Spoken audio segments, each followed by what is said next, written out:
네, 다음으로 전기 수용과 접지하겠습니다. 그림을 잘 보시면 우리가 변압기에는 보통 일반적으로 이렇게 접지를 합니다. 접지를 하고요. 여기에서 이게 뭐예요? 가공 인입선이죠.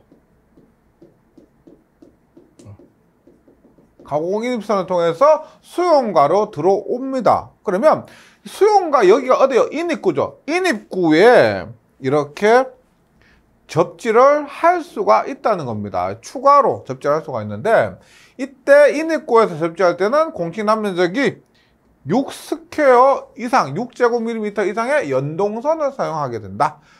저압 수용과 인입구 접지입니다. 한번 볼게요.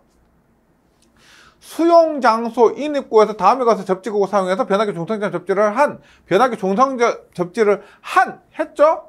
저압전의 중성선 또는 접지 전선에 추가로 이렇게 접지를 할 수가 있다. 인입구 부분에 추가로 접지를 할 수가 있다.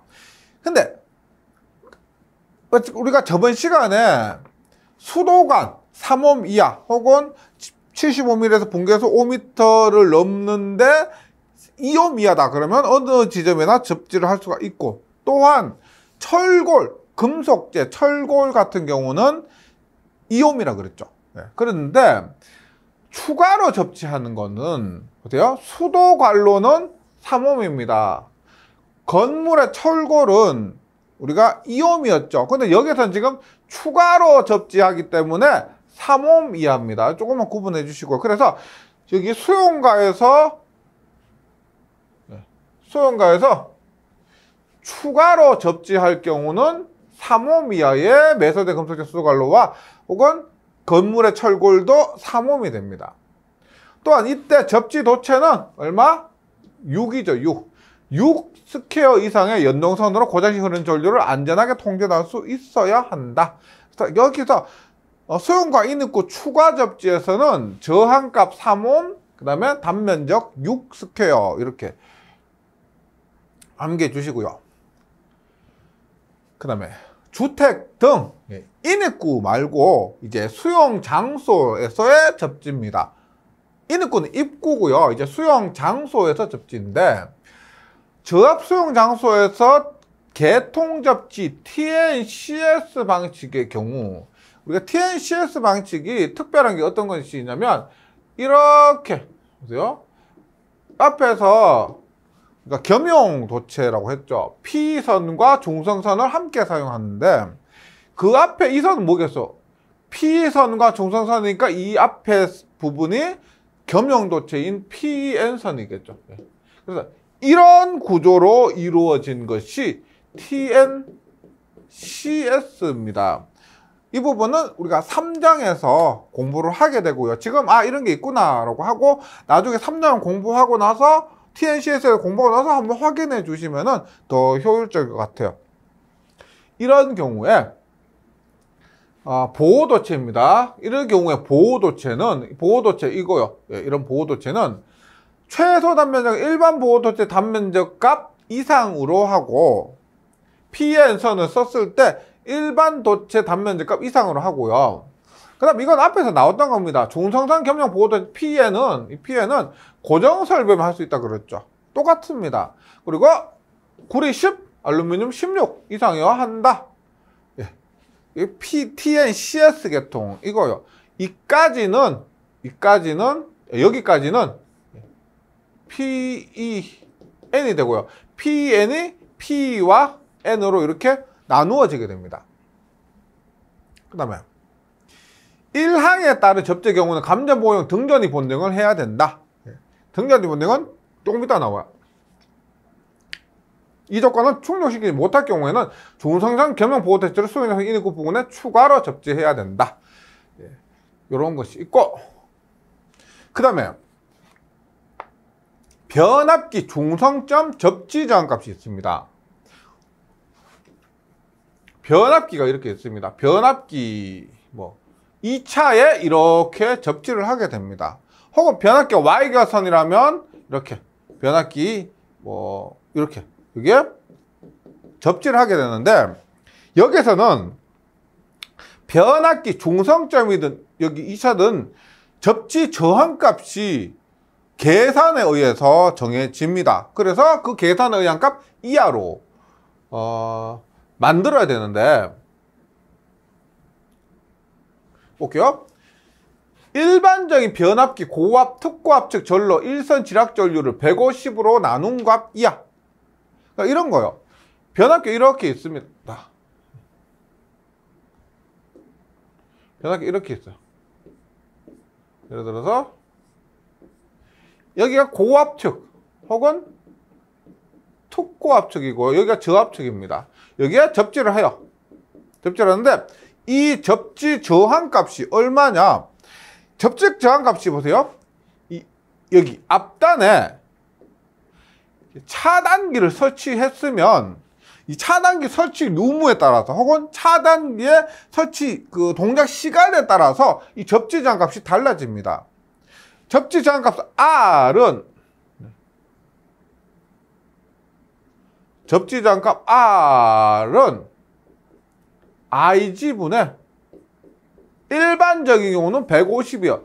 즉 일선 지락 전류로 150을 나눈 값 이하. 일반적으로는 이 저항 값이 이렇게 나와야 됩니다. 만약에 지락 전류가 15A다. 그러면 이 저항 값이 10옴 이하여야 하는 겁니다. 그런데 보세요. 35kV 이하 특고압 또는 고압 전로가 저압 전로와 혼촉하고, 특고압과 고압이 혼촉하고 저압 전로의 대지 전압이 150V 초과하는 경우, 저압 전로의 대지 전압이 150V 초과, 일반적으로 초과하죠. 그럴 때 일반적인 경우 IG분의 150 똑같아요. 똑같습니다. 그런데 여기 차단기가 1초 초과 2초 이내에 고압 특고압 전로를 자동 차단한 장치를 설치했다. 이 차단기가 차단을 하는 겁니다. 그 시간이 1에서 2초 이내. 그러면은 150이 아니고 300입니다. 300. 그럼 똑같이 보세요. 똑같이 지락전류가 15A 하더라도 이때는 15A 하면 지락전류 15A, 이때는 15 이하로 해야 돼요. 차단 단치가 있으니까 15분의 300 하니까 25 이하로 해야 됩니다. 즉 믿는 구석이 있죠. 차단기라는 믿는 구석이 있습니다. 근데 그 속도가 더 빨라요. 더 빨리 차단하면 더 안전하다고 볼 수 있기 때문에 이때 얼마요? 45 이하로 해야 된다. 그래서 접지 저항 값을 낮추기가 어렵습니다. 어려워. 그래서 차단기가 그 접지 저항 값 낮추는 것을 이렇게 보충해 줄 수가 있다. 보강해 줄 수가 있다. 이렇게 이해하시면 되겠습니다. 근데 일선 지락 전류가 예전에는 우리가 일선 지락 전류 구하는 공식이 있었습니다. 있었는데 그 공식이 적용되지 않고 이제 일선 지락 전류는 실측값, 실제로 측정한 값을 기준으로 합니다.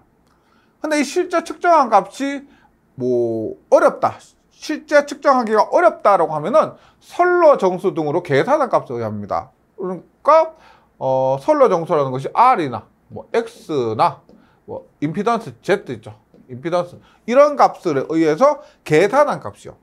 이런 것들은 뭐 실기에서 한 번씩 접하게 되실 겁니다. 만약에 주어진다, 일선 지락전 주어진다, 그럼 바로 여기에 대입만 해주시면 돼요. 그 다음에 공통접지 및 통합접지. 지금 앞에서 얘기한 부분은 거기가 다 뭐요? 단독으로 볼 수가 있죠. 변압기 중성점 단독접지 이렇게 볼 수가 있잖아요. 근데 통합접지나 공통접지 뭐라 그랬어요? 통합접지는 저압, 고압, 특고압을 접지를 하나로 묶고 그 다음에 필해나 통신 같은 것들은 따로. 통합접지는 뭐다? 저압, 고압, 특고압에 필해, 통신 모두 한꺼번에 묶은 것이 통합이라 그랬습니다. 한번 볼게요. 먼저 공통접지 볼게요. 고압 및 특고압과 저압 전기설비의 적합. 보세요. 고압이나 특고압과 저압. 이것을 전기설 접지극이 서로 근접해서 시설되는 곳에 다음과 같이 공통 시스템을 할 수가 있다. 이런 거죠. 저압입니다. 저압. 그 다음에 고압, 특고압. 얘 접지가 이렇게 따로 되어 있습니다. 이렇게 따로 되어 있어요. 공통 접지는 뭐라 그랬어? 이것을 한꺼번에 묶는다라고 했죠. 이것이 통합입니다. 저압 전기설비 접지극이 고압 특고압 접지극 접지장 형성에 완전 포함되어 있을 경우 어떤 의미냐면은 고압 접지극의 범위가 한 이 정도 되는 거예요. 이 정도. 그럼 저압 접지극의 범위가 고압의 이 접지극의 범위에 포함이 되어 있죠. 그럼 이렇게 하나로 묶어도 된다는 겁니다. 완전히 포함된 경우 이들 접지극을 상호 접속을 해야 한다. 위험 전압의 발생을 방지하기 위해서. 네. 접속 방지해야 합니다. 만약에 이렇게 연결하지 않으면 고압에 의해 방전을 했는데 이것이 저압에 더 큰 영향을 미칠 수가 있다. 그래서 공통 접지를 하게 됩니다. 그런데 고압 특고압 계통 지락사고 시 저압 계통이 가해지는 과전압은 아래 표에서 정한 값을 초과하면 안 된다. 공통 접지를 했습니다. 공통이나 통합을 했어요. 했을 때 고압이나 특고압에서 지락사고 발생했는데 저압이 연결을 하다 보니까 영향을 미치겠죠. 이 저압 측의 전압이 상승을 하게 됩니다. 근데 고압이나 특고압에 고장이 발생했을 때 가만히 있지는 않겠죠. 차단을 할 겁니다. 그 차단 시간에 따라서 고압 특고압 계통이 지락사고 시 저압 계통이 가해지는 과전압이 아래에서 정한값을 초과하면 안 되는데 지락 고장 시간에 따라서 이 지락 고장 시간이 5초를 넘으면 저압 설비의 허용 과전압이 선간전압 있죠. 예를 들어 선간전압 220V다라고 하면은 이때 지락사고 흐를 때 저압 계통에 가해지는 그 과전압이 선간전압 플러스 250V를 초과하면은 안 된다. 시간이 조금 짧기 때문에 단시간은 가능한데 좀 장시간 이만큼 초과하면 안 된다. 250입니다. 그 다음에 5초 이하면 그래도 조금 지락 고장이 발생한 시간이 짧기 때문에 1200V까지 저압 설비 허용 과전압이 1200V까지는 괜찮다. 그래서 5초 이상일 때는 250, 5초 이하일 때는 1200 암기를 해주시기 바랍니다. 근데 만약에 고압인 특고압 수전을 받는 수용과의 접지계통을 고압 특고압 수전 받는 수용과의 접지계통을 수전 전에 다중접지된 중성선과 접속하면은 다중접지 아시죠? 접지 다중으로 접지한 중성선과 접속하면은 이건 뭐요? 접지했으니까 굉장히 더 안전합니다. 방전을 더 잘할 수가 있다. 그래서 이의 요건을 이 전압 과전압 상승 그 요건을 충족한 것으로 간주할 수가 있다. 그 다음에 전기설비의 접지설비, 건축물의 필요설비, 전자통신설비 등의 접지가 공용한다. 뭐요? 전기설비 접지, 필요설비, 전자통신설비의 접지 공용 뭘까요? 이것은 통합접지가 되죠. 통합접지. 모두 연결한 통합접지입니다. 통합접지 시스템은 가항 뭐요? 가항 뭐다? 공통접지와 동일하다. 공통접지와 동일하고요. 통합접지에서는 필요설비나 전자통신설비가 있습니다. 필요설비나 전자통신설비는 민감하죠. 그래서 일반 것들은 안 돼요. 낙뢰에 의한 과전압으로부터 전기전자, 기기, 반도체가 들어간 이런 설비들은 보호하기 위해서는 뭐가 필요하다? 서지 보호장치 들어보셨죠? SPD, 서지 프로텍티브 디바이스에서 서지 보호장치를 통해서 전기 전자기기를 연결한다. 어디에서? 통합접지에서. 그래서 SPD 이렇게 연결합니다. 보호대상 기기에 SPD를 이렇게 설치를 해서 하고, SPD에 대해서는 이 필요 설비에서 다시 언급이 될 겁니다. 그 다음에 이제 뭐가 있느냐? 감전 보호용 등전위 본딩이 있습니다. 이것도 한번 볼게요. 그림 한번 그려보면 접지극입니다. 저도 계속 그리다 보니까 이제 좀 익숙해지실 거예요. 그 다음에 주접지 단자입니다. 주접지 단자고, 노출 도전부고, 한번 선을 볼게요. 이거 뭐 이거? 접지도체죠. 접지도체. 그 다음에 이거 뭐요? 보호도체죠. 이거 말고 이런 것이 있습니다. 예를 들어서 노출도전부가 하나 더 있어. 노출도전부 하나 더 있고 개통의 도전부가 있습니다. 개통의 도전부 이건 뭐다? 수관, 가스관, 건물의 철골. 그러면 지금 하는 감전 보호용 등전이 본딩은 뭐냐? 등전이 본딩은 첫 번째, 개통 외 도전부하고 주접지 단자를 연결하는 것. 개통의 도전부와 주접지 단자를 연결한다? 보호 등전이 본딩. 그 보호 등전이 본딩이 있는데 보호 등전이 본딩 말고 보호 등전이 본딩은 보조하는 것. 어떤데? 노출 도전부와 노출 도전부 사이를 등전위로 만드는 겁니다. 근데 이것은 직접적으로 연결되는 것이 아니기 때문에 보조라고요. 보조 보호 등전위 본딩. 그 다음에 노출 도전부와 개통의 도전부를 이렇게 연결하는 것이 있습니다. 이것도 마찬가지로 보조 보호 등전위 본딩이에요. 이 그림. 그래서 등전위 본딩이란 말은 앞에서도 몇 번 나왔었습니다. 전위를 똑같이 하기 위해서 연결하는 선이다라고 했습니다. 연결하기 위한 선. 그래서 뭐 1번이나 뭐 2번이나 3번 같은 것들을 등전위 본딩이라고 하는데 등전위 본딩에 또 종류가 있습니다. 보호용 등전위 본딩. 여기서 말하는 보호라는 것은 감전에 의한 보호겠죠. 감전에 대한 보호를 위한 등전위 본딩이 있고 필요용 등전위 본딩이 있습니다. 필요 설비에서도 등전위 본딩을 해요. 그 다음에 기능용 등전위 본딩은 정보기기 등의 등전위 본딩입니다. 정보기기 등은 기능용이라고 해요. 우리가 여기서 좀 주로 공부해야 될 부분은 보호용, 감전 보호용 등전위 본딩이 보호용 등전위 본딩이죠. 등전위 본딩의 종류는 일단 세 가지가 있습니다. 첫 번째, 보호 등전위 본딩. 1번을 얘기하는 거예요. 보호 등전위 본딩이라고 하면 1번. 보조 보호 등전위 본딩은 뭐다? 2번과 3번입니다.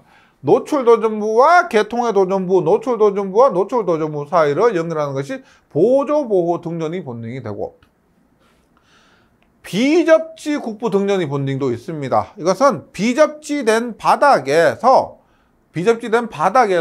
노출 도전부와 노출 도전부 사이, 뭐 혹은 노출 도전부와 뭐 받침대 사이 하는 것이 이 비접지 국부 등전위 본딩이 되고요. 필요용 등전위 본딩이란 것은 외부 필요 시스템과 내부 필요 시스템으로 나누어지기 때문에 외부 필요 등전위 본딩, 내부 필요 등전위 본딩 이렇게 되는 겁니다.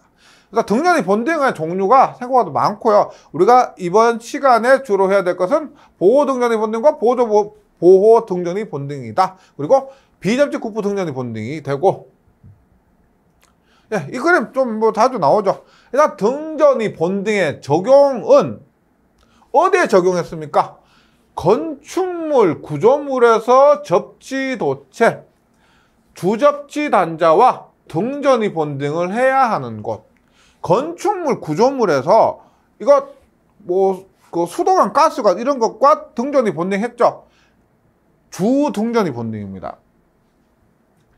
접지 도체. 만약에 주접지 단자가 없으면은 바로 접지 도체를 통해서 그 접지 극과 연결을 하게 됩니다. 그걸 의미하고요. 주접지 단자가 있으면 주접지 단자와 등전위 본딩을 한다. 등전위 본딩 해야 하는 곳. 가스관, 수도관 등 외부에서 내부로 인할 때는 금속 배관, 이게 뭐라고 해서 가스관, 수도관은 유식하게 개통 외 도전부, 개통의 도전부와 우리가 주접지 단자 사이에 등전위 본딩을 합니다. 그 다음에 건축물, 구조물의 철근, 철골 등의 금속 보강제도 연결을 하죠. 이 그림을 좀 암기를 좀 이해를 좀 해주셔야 됩니다. 그다음에 일상생활에서 접촉이 가능한 금속재, 난방 배관 및 공조 설비 다 똑같죠. 이런 것들을 지금 개통의 도전부가 금속 배관이 될 수도 있고 건축물 구조물의 철골이 될 수도 있고, 그 다음에 난방, 배관, 공조 설비 등이 될 수도 있습니다. 그래서 다시 하지만은 우리가 지금 여기서 얘기하는 건 2번과 4번이에요. 2번 뭐다? 보호 등전이 본딩 도체. 4번 뭐다? 보조 보호 등전이 본딩 도체. P는 뭐다? 수도관, 가스관 등의 금속 배관이고, C도 철골, 금속 덕트 등의 개통의 도전성 부분. 우리가 이것도 개통의 도전성 부분이라고 합니다. 네. 가스관, 수도관, 철골, 금속 덕트 이렇게고요. 그 다음에 주접지 단자에 보호 등전이 본딩 도체. 2번 접지 도체. 예. 그 다음에 보호 도체. 1번 기능성 접지 도체. 이것은 앞에서 나왔었죠. 예. 뭐 통신 이런 것들을 접속을 해야 됩니다. 앞에서 공부하신 것 뭐 그대로 기억하고 계시다면은 예, 어렵지 않으실 거야. 그 다음에 이제 보호 등전이 본딩합니다. 다시 말씀드리지만 우리가 등전이 본딩해서 이번 시간에 해야 될 것은 보호 등전이 본딩, 개통의 도전부와 주접지 단자 사이를 연결하는 것. 또 뭐가 있다? 보조 보호 등전이 본딩, 노출 도전부와 개통의 도전부 혹은 노출 도전부와 노출 도전부 사이를 연결하는 것. 그 다음에 또 뭐가 있다? 비접지 국부 등전이 본딩이 있습니다. 먼저 연결하는 것, 지금 공부하는 것은 보호 등전이 본딩으로서 개통의 도전부와 주접지 단자 사이를 연결하는 것. 일단 보호 등전이 본딩이 시설에서는요, 어떤 곳에 건축물 구조물 외부에서 머릿속으로 그려보세요. 건축물 구조물, 철골, 가스관, 뭐 수도관 이런 것 외부에서 내부로 들어오는 금속재 배관에 보호 등전이 본딩을 시설합니다.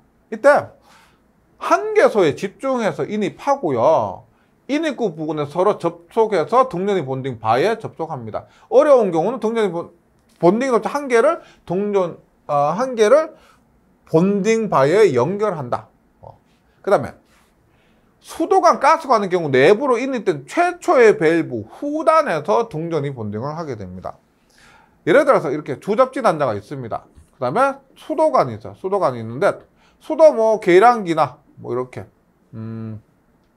밸브가 있습니다. 밸브가 있으면 주접지 지금 여기서 보호 등전이 본딩을 어디에서 하느냐? 어디? 여기에서 하느냐? 혹은 여기에서 하느냐? 1번이냐? 2번이냐? 뭐요? 내부로 인입된 최초의 밸브 후단에서 하는 겁니다. 얘가 만약에 밸브라면 밸브의 후단인 여기에서 등전이 본딩을 해야 된다. 당연하겠죠? 예, 그 말입니다. 그 다음에 건축물 구조물에 철근, 철골 등 금속재 보강제는 또 등전이 본딩을 해야 합니다. 네, 똑같죠? 그 다음에 등전이 본딩 도체가 있습니다. 등전이 본딩하는 이 도체는 주접지 단자에 접속하기 위한 등전이 본딩 도체. 설비 내에 있는 가장 큰 보호접지 도체, 보호도체예요. 보호도체 단면적에, 설비 내에 있는 가장 큰 보호도체 단면적에 2분의 1 이상이어야 합니다. 2분의 1 이상이 하고, 그런데 구리는 6, 알루미늄은 16, 강철은 50입니다. 만약에 설비 내에 있는 가장 큰 보호도체가 16이래요. 16. 그러면 2분의 1은 얼마? 2분의 1은 8이죠. 8. 8입니다. 8이면 얼마나 해야 되는? 얼마나 해야 돼요? 구리는 6 이상입니다. 구리라고 하면은요. 그러면 공식 단면적 중에서 뭐 10 이렇게 성정을 해주시면 됩니다. 만약 8이다. 보호도체가 8이다. 2분의 1은 얼마야? 4죠. 4. 4로 하는 것이 아니고 구리는 6 이상이어야 되죠. 그래서 4로 하는 것이 아니고 이때는 6으로 한다는 겁니다. 보호 등전이 본딩 도체. 보호 등전이 본딩 도체는 6, 16, 50입니다. 기억해 주시고요. 근데 이 수치가 비슷하죠. 6, 16, 50 앞에서도 나온 적이 있죠. 그 다음에 주접지 단자에 접속하기 위한 보호 본딩 도체 단면적은 구리 도체 25, 또는 다른 재질의 동등한 단면적을 초과할 필요가 없다. 만약에 가장 큰 보호도체가 예를 들어서 뭐 120이라면 120. 그럼 2분의 1이니까 60이죠, 60. 그럼 60으로 해야 되느냐? 그래도 보호 본딩 도체 단면적은 구리 25 또는 다른 재질의 동등한 단면적을 초과할 필요가 없으니까 25를 초과할 필요는 없다는 겁니다. 그럼 60이 나오더라도 25로 하면 된다. 이렇게 해주시고요. 그래서 이렇게 얘가 뭐요? 계통의 도전성 부분이고 주접지 단자면 여기에 연결하는 보호 등전이 본딩이 일단 최대가 25까지 해주시면 된다. 그런 의미입니다. 그 다음에 보조 보호 등전이 본딩입니다. 주 등전이 본딩이 아니고요. 보조 보호 등전이 본딩이 어떻게 보면 좀 더 복잡합니다. 뭐 또 다시 그림을 그리면 계통의 도전부가 있는데 보조 보호 등전이 본딩은 어떤 곳에 한다? 일단 노출 도전부와 노출 도전부 사이, 이 사이에 등전을 만들고요. 혹은 노출 도전부와 계통의 도전부 사이에 보조 보호 등전이 본딩을 하는데, 한번 보세요. 보조 보호 등전이 본딩 대상은 어디냐? 일단 보조 보호 등전이 본딩 대상 연결하는 곳은 여기라 그랬습니다. 그런데 무조건 연결하는 것이 아니고요. 두 가지 경우가 있습니다. 첫 번째는 고장 시 자동 차단 시간이 계통별 최대 차단 시간을 초과하는 경우, 최대 차단 시간을 초과합니다. 이 시간 안에 차단해야 되는데 차단이 만족을 못하는 거, 이 차단기가 그 시간 안에 차단을 못 해줍니다. 그럴 때 보조 보호 등전이 본딩을 해준다. 보통 여기에 보조 보호 등전이 본딩을 해준다. 그거 하고요. 그다음에 거리가 노출 도전부와 노출 도전부 혹은 노출 도전부 계통의 도전부 이런 것들 사이에 거리가 가까우면은 또 보조 보호 등전이 본딩을 해준다. 두 가지입니다. 차단 시간에 의해서 한번 해줄 수가 있고요. 그 다음에 거리에 의해서 한번 볼게요. 일단 32A 이하 분기 회로의 최대 차단 시간인데 이 부분도 접지 계통에 따라서 달라집니다. 3장에서 한다 그랬죠. TN 계통과 TT 계통에 따라서 달라지고요. 이 표는 실기에서는 나온 적이 있어요. 나온 적이 있고 필기에서도 충분히 나올 수가 있을 겁니다. 왜냐면 그만큼 좀 중요할 것 같아요. 중요하기 때문에 이 표를 좀 암기해 주셨으면 좋겠고, 일단 한번 표를 한번 설명 한번 드릴게요. 일단 32A 이하 분기 회로입니다. 우리 차단기가, 배선 차단기가 16A, 뭐 25A, 32A 이런 분기 회로가 있습니다. 32A 이하인 좀 작은 용량의 분기 회로일 때 최대 차단 시간입니다. 50에서 120인데 50V, 120V 어디서 들어보신 적이 있죠? 우리가 SELV, PELV 특별 저압에서 이때 AC 50V, DC 120V 이하를 SELV, PELV에서 특별 저압이라고 했습니다. 그래서 그때 제가 설명드릴 때 교류에서 50V 이하는 그렇게 큰 전압이 아니기 때문에 그렇게 위험하지 않다. 그러면 이 차단기로 보호하는 그 성능이 조건이 까다롭지가 않다는 겁니다. 직류는 120V예요. 그리고 우리가 보통 사용되는 거 220V 있죠. 220V 있고 380V가 여기 들어가고 교류 중에서 400V 초과가 포함이 됩니다. 당연히 직류는 120V 이하는 포함이 안 되겠죠. 직류는 120V 이하도 안전하다고 보니까. 그러면 이 표가 앞으로는 전기에서 굉장히 또 자주 쓰일 거고요. 그만큼 또 중요해질 것 같아요. TN 계통은 교류가 보통 많이 사용되잖아요. 직류보다. 그래서 일단 교류 0.8, 0.4, 0.2, 0.1입니다. 예. 그래서 TN 계통에서 50V 초과 120V 이하는 0.8이고요. 220V 많이 사용되죠? 0.4. 380V 0.2, 400V 초과는 0.1입니다. 그래서 반으로 이렇게 떨어지죠. TN 계통. TT 계통은 0.8하고 0.3입니다. 0.3. 네, 0.3이고 0.2, 0.3에서 0.2. 그 다음에 0.1이면 좋겠는데 0.07에 0.04입니다. 즉 이런 거 TT 계통, 접지를 TT로 했어요. 접지를 TT로 했을 때 32A 분기회로면은 고장이 발생했을 때 220V라면 얼마? 0.2초 안에 차단을 해야 된다는 겁니다. 그런데 차단을 못한다. 그럼 뭘 한다? 보조 보호 등전이 본딩을 해야 한다 이 말이에요. 직류는 뭐 5에 0.4, 0.0.2, 0.0.1인데 뭐 외웠나면 이렇게 0.2, 0.2, 0.1, 0.1 이런 식으로 갑니다.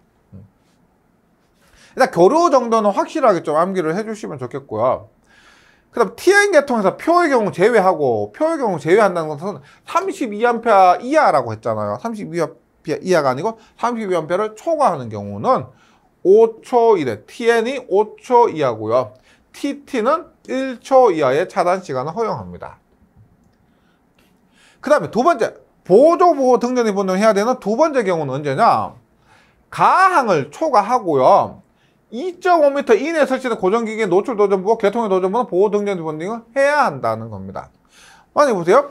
2.5m 넘는다. 거리가 2.5m 넘는다. 그러면은 보호 등전 본딩 할 필요가 없습니다. 굳이 할 필요가 없어요. 근데 2.5m보다 적으면 노출 도전부가 있습니다. 그리고 개통의 도전부가 있습니다. 노출 도전부는 보호선을 설치하죠. 보호선 설치했는데 지금 얘기하는 것은 보조 보호 등전이 본등이고요. 2.5m 이하 가깝다. 보통 이렇게 사람이 팔 이렇게 딱 좀 굉장히 큰 사람 그 정도를 고려하는 거죠. 이렇게 했을 때 2.5m보다 작으면은 개통의 도전부와 노출 도전부 사이를 보조 보호 등전이 본등을 한다 이 말입니다. 근데 또 조건이 있습니다. 보조 보호 등전이 본등 유효성에 관해서 이걸 했는데 효과가 있는지 없는지 유효성에 대해서 의문이 생긴다면은 동시에 접근 가능한 노출 도전부와 개통의 도전부 사이 저항값을 측정해서 돼요. 이게 뭐요? R이 IL분의 50 뭐요? R 곱하기 IL 50 SLV, PLV 했을 때 특별잡이죠. 직류는 120입니다. 그래서 이 저항값 곱하기 전류, 고장 전류 해서 그 값이 50V 이하면은 괜찮다는 겁니다. 충족하는지 확인을 하면 된다. 이게 50V 이하면 된다는 거죠. 여기서 IN은 보호장치의 동작 전류가 되고요. 네. 이것이 보조보호 등전이 본등입니다. 그럼 이제 보조보호 등전이 본등에서 뭐 한다? 보조보호 등전이 본등의 도체는 어떤 것을 사용하느냐? 두 개의 노출 도전부를 접속하는 경우 전동기와 전동기 노출 도전부와 노출 도전부를 이렇게 접속하는 거 경우 도전성은 이렇게 했을 때 노출 도전부에 접속된 더 작은 보호도체의 도전성보다 커야 한다. 우리가 여기에 이 노출 도전부에도 보호도체에서 연결할 것이고 이 노출 도전부에도 보호도체를 연결할 겁니다. 그랬을 때 이렇게 연결한 노출 도전부에 이렇게 연결한 보조보호 등전이 본딩 도체의 도전성은 전류가 잘 흘러야 되는 것은 능력은 노출 도전부에 접속된 더 작은 보호도체의 도전성보다 커야 한다. 이번 노출 도전부를 개통의 도전부에 접속한 경우 노출 도전부를 개통의 도전부보다 이거죠. 노출 도전부로 개통의 도전부에 접속하는 경우 도전성 같은 단면을 갖는 보호도체 2분의 1 이상 해야 한다. 앞에서 나온 적 있죠. 2분의 1 이상이 한다. 그다음 케이블의 일부가 아닌 경우 또는 선로도체 함께 수납되지 않은 보호도체는 다음과 이상이 한다. 이것도 어디서 나왔어요? 어디 그대로 보호도체 있죠. 보호도체 할 때 나왔던 겁니다. 케이블 일부가 아닌 경우 선로도체와 함께 수납되지 않은 본딩 도체는 기계적 손상이나 보호가 되는 경우 2.5 알루미늄 16 안 되면 4.0에 16 네, 똑같습니다. 그 다음에 등전이 본딩에서 마지막으로 비접지 국부 등전이 본딩. 등전이 본딩 세 가지가 있다고 그랬죠. 보호 등전이 본딩, 보조 보호 등전이 본딩, 비접지 국부 등전이 본딩. 얘는 또 간단한데 비접지 국부 등전이 본딩 같은 경우는 일단 절연성 바닥입니다. 전류가 통하지 않는 그런 바닥에서 비접지 장소에서 다음의 경우 국부 등전이 본딩을 해야 된다. 국부 등전이 본딩이란 국부적이라는 것이 어떤 한 곳에 어떤 특정 장소에 등전이 본딩을 한다는 겁니다. 어떨 때 하느냐. 조금 전에 나왔지만 우리가 보조 보호 등전이 본딩할 때 나왔지만 거리가 2.5m 이하일 때 전기설비 상호간이 2.5m 이내인 경우 비접지 국부 등전이 본딩하고요. 이 사이에 이것과 이것 사이에 비접지 국부 등전이 본딩을 합니다. 그 다음 전기설비와 이를 지지하는 금속체에서 얘가 전기설비고요. 이것과 지지하는 금속체 얘 사이에 비접지 국부 등전이 본딩합니다. 여기가 절연체이기 때문에 전류가 흐를 수가 없습니다. 그래서 이거 상호간을 접지를 하게 되는 거고요. 이렇게 하는 것이 비접지 절연 바닥이라서 비접지 국부적으로 이 한 곳에 특별한 곳에 등전이를 위해서 본딩을 한다. 그 다음 전기설비 또는 개통의 도전부를 통해 대지에 접촉하지 않아야 된다. 전기설비나 개통의 도전부를 통해서 대지에 접촉하지 않아야 된다. 이것이 비접지 국부 등전이 본딩을 얘기한 겁니다. 네, 이번 시간은 여기까지 할게요. 한 내용이 그렇게 많지는 않은데 용어가 익숙해지면은 공부가 편해집니다. 그림을 머릿속에 떠올리시면은 공부 굉장히 좀 편해지실 거예요. 네, 여기까지 하고요. 저는 다음 시간에 다시 뵙도록 하겠습니다. 수고하셨습니다.